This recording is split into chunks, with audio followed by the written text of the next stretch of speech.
조갑제 TV 시청자 여러분 안녕하십니까. 2020년 12월 7일 오전 3시 새벽입니다. 어제 미국 조지아주에서 열린 공화당 상원 의원 후보 지지 군중대회에 참석한 트럼프 대통령은 아주 선동적인 연설을 했는데, 거기 나온 공화당 지지자들은 놀랍게도 거의 마스크를 쓰지 않았습니다. 사회적 거리두기 뭐 이런 거는 전혀 지켜지지 않았습니다. 그런데 지금 미국에서 하루에 코로나로 2,000명 내지 3,000명씩 죽어나가고 있습니다. 9.11 테러로 약 2,900명이 죽었거든요.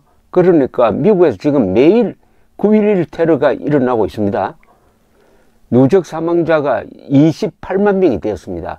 그런데도 트럼프는 그런 위험한 연설을 했습니다. 상상이 됩니까? 더구나 그 연설 내용이 뭐냐면은 상원 후보, 공화당 상원 후보 두 사람을 지지하는 것은 뒷전이고 근거 없는 선거 부정 음모론만 쏟아냈습니다. 얼토당토 않아가지고 언론이 요사이 트럼프 대통령의 말을 할 때는 반드시 그 앞에다가 이것은 거짓 주장이다 하는 걸 붙입니다. 완전히 공식적으로 트럼프를 거짓말쟁이로 봅니다. 허풍쟁이가 아니에요. 거짓말쟁이입니다. 허풍쟁이는 좀 과장하는 사람인데, 트럼프는 자기가 이 투표 개표 기계의 조작으로 이길 것인데 졌다고 합니다. 졌다고. 그런데 전국 득표에서 700만 표의 차이로 진 겁니다. 700만 표, 어마어마한 표차죠. 선거인단 수에서는 306대 232, 이제 선거인단을 선택을 하는 각 주의 인정 과정이 거의 막바지에 이르러 가지고 지난 금요일에 이미 인정 주의 합산에 의해서 바이든이 270표를 넘김으로써 이미 당선이 확정된 겁니다. 사실은 조직 행위로서 12월 14일의 선거인단 투표가 있습니다만 이미 확정된 겁니다. 그런데도 트럼프는 선거 부정 음모론을 펼치면서 자기가 이길 것이라고 이렇게 이야기를 했습니다. 이렇게 되니까 지금 공화당은 이 역작용이 나가지고 조지아주에서 공화당 지지자들이 선거관리 제도에 대해서 불신을 해가지고 투표장에 덜 나오게 될 것이다. 그러면은 조지아주 상원 의석 2개가 날아가고 2개가 민주당으로 가고, 그러다면 상원 다수당 위치를 차지하지 못한다. 상원에서 지금 다수당은 공화당인데 조지아주에서 한 석만 차지해도 다수당이 되는데 2석을 다 놓칠 경우에는 상원 다수당이 민주당이 돼가지고 민주당이 하원까지 장악하고 있으니까 백악관, 상원, 하원을 완전히 민주당 일색으로 된다. 이런 위기감에 처해 있다고 합니다.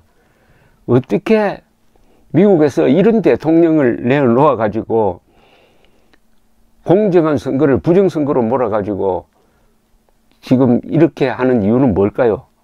바로 돈입니다. 돈. 부정선거를 주장하니까 열렬 지지자들이 지금 트럼프에게 돈을 보내고 있습니다. 대선 이후에 벌써 약 2억 달러를 모았습니다. 결국 돈벌이입니다. 돈벌이를 위한 음모론. 모든 음모론의 종착점은 거의 대부분이 돈입니다. 돈. 한국에서 지금 일부 유튜버가 황당무계하고 혹세무민하는 기사를 써가지고 접속자 수를 높여가지고 광고료를 받는 또는 후원금을 받는 구조하고 또 마찬가지입니다. 이 음모론을 착각에 의해서 믿는 것하고 이게 음모론이라는 걸 알면서도 계획적으로 퍼뜨려 가지고 돈벌이에 이용한다 하면은 후자는 이게 범죄의 영역입니다. 이런 궁금증이 생깁니다. 왜 음모론에 빠지면은 트럼프처럼 되느냐? 트럼프처럼 저렇게 무례한 사람이 되느냐 하는 걸 따져봤습니다. 왜 이렇게 무례한 사람이 되느냐? 한국에서도 음모론에 빠진 사람들, 예컨대 4.15 부정선거가 투개표기 조작에 의해서 일어났다 하는 음모론을 주장하는 사람, 광주 사태에 600명이 들어왔다라고, 북한군 600명이 들어왔다는 음모론을 주장하는 사람, 또는 광주 사태 때 헬기 사격이 있었다는 음모론을 주장하는 사람들, 이런 사람들이 행동하는 걸 보면은 참 무례합니다. 무례. 자신하고 생각이 다르면은 막 험담을 하고 그래요. 좋은 유튜브를 하나 소개해 드리겠습니다. 박휘락 TV 안보정론이란 유튜브가 있습니다. 박휘락 씨는 이 군인 출신의 이 안보 관련 교수입니다. 국민대 교수를 하신 분인데, 지금도 국민대 교수죠. 이분이 운영하는 박휘락 TV 안보정론에서 최근 2차례에 걸쳐서 이 음모론의 폐해를 아주 점잖게 다룬 내용이 있습니다. 거기서도 이 점잖은 박휘락 교수가 개탄하는 게, 음모론에 빠진 사람은 왜 이렇게 무례하고 아주 이 말이 거치느냐 하는 걸 다룬 내용이 있는데, 여러분 꼭 한번 참고하시기 바랍니다. 그래서 제가 한번 생각을 해봤습니다. 왜 음모론에 빠지면 사람이 이렇게 되느냐? 멀쩡한 사람이 왜 이렇게 되느냐? 배운 사람이 왜 이렇게 되느냐? 첫째, 이 음모론에 빠진다는 게 균형 감각이 없다는 겁니다. 좀 교양이 부족하다는 이야기죠. 양식에 문제가 있다는 거죠. 아무나 음모론에 빠지는 게 아닙니다. 이게 다 사람을 무례하게 만드는 성품의 이 토양입니다. 그런데 무식한데도 자신은 남이 모르는 비밀을 알고 있다고 아주 스스로 위안을 삼습니다. 엉뚱하게도 선민의식이 생기는 거예요. 자기가 알고 있는 음모론이 다 엉터리인데 이거는 자기만 아는 비밀이다, 신기하다, 또는 남이 동조해주지 않으면은 자신만이 아는 진실로 해가지고 내가 무식한 사람들로부터 따돌림을 당한다고 스스로를 위로합니다. 이렇게 되면 순교의식이나 사명감이 생깁니다. 그렇게 되면 사회에서 고립이 됩니다. 지금 한국의 음모론자들 얼마나 고립됩니까? 그런 음모론을 이야기하면은 사람 취급 못 받잖아요. 정상적인 사람 취급 못. 그래 되면은 자기들끼리 똥똥 뭉칩니다. 아, 진실을 가진 우리끼리 서로 소통하자. 그럼 더욱더 사회로부터 멀어지죠. 그래 되면 자연히 외부에 대해서 공격적으로 변합니다. 가까운 쪽부터 공격을 합니다. 평소 친하던 사람부터 공격을 합니다.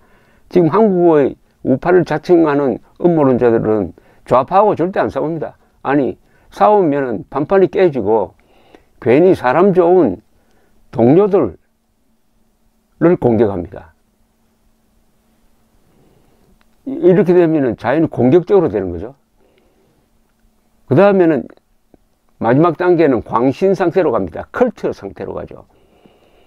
컬트로 가면은 사람이 무례하고 무모해 줄 수밖에 없습니다. 이 우파로 미정한 음모론자들은 좌파와는 싸우지 않고 싸울 실력도 없고 우파를 분열시키고 그리하여 우파를 중도 쪽 사람들로부터 웃음거리로 기피 대상으로 만듭니다. 이중의 잘못을 지금 저지르고 있습니다.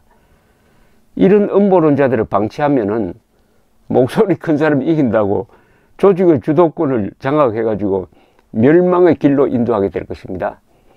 최근 우파에서 여러 정당을 만드는 사람들이 있는데 그 정당 만드는 그걸 주도하는 사람들 중에서 4.15 부정선거 음모론자들이 많아요. 그게 아니라고. 4.15 부정선거는 투표, 개표는 다 정확하게 이루어졌고 선관위의 말이 맞다고, 미래통합당도 그렇게 생각한다고 이렇게 설득을 하면 화부터 냅니다. 그런데 그런 사람들이 우파 운동의 행동대를 자처하면서 맨정신 가진 사람을 밀어내는 모습까지 보여주고 있습니다. 우리 자유진영이 다시 살아나려면 스스로 이 음모론을 제거를 해야 됩니다.